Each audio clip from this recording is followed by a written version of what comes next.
توجیکستان در عرصه بین المللی یکی از کشورهای تطبیق کننده اقتصادیات سبز محسوب یافته از لحاظ استفاده منبع‌های تجدید شونده انرژی در قطار 6 مملکت پیشرفت سیاره قرار دارد.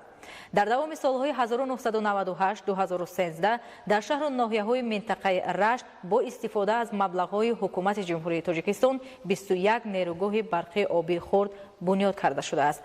گزارش دیگولی محمود.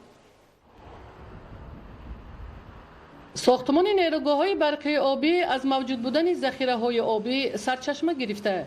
شروع از سال 1998 کارهای ساختمانی در یک قطار ناحیه‌های منطقه رشت آغاز گردیده. مرحله به مرحله از حساب مبلغ‌های حکومت جمهوری تاجیکستان و دیگر برنامه‌های سرمایه‌گذاری شریکان رشد 21 عدد نیروگاه‌های گوناگون اقتدار بنیاد گردیدند. در برابر این از روی برنامه پیش بینی شده حکومت جمهوری تاجیکستان و دیگر سرچشمه‌های مبلغ‌گذاری در ناحیه‌های کوهستان شماره نیروگاه‌های بنیاد شونده در سال‌های نزدیک به 57 عدد رسانیده می‌شود.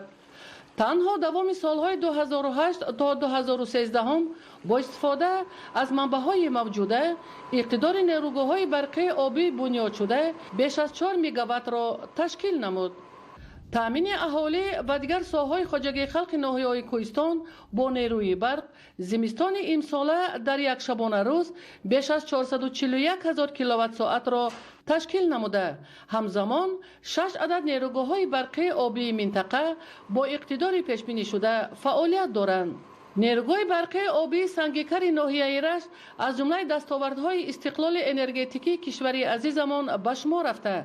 سهم این منبع نورآفرین در تامین اهالی شهرک نوآباد و مؤسسه‌های تعلیمی و تندرستی با نیروی برق خیلی هم نظررس می باشد.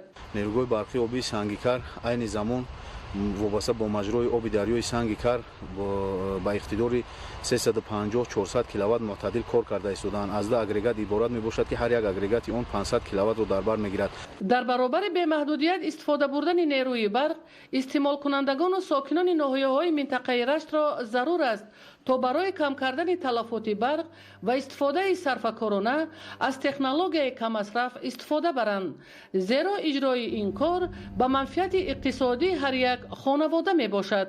ایدگولی محمود، دادرجان میرزازاده برای برنامه اخبار از منطقه رشت.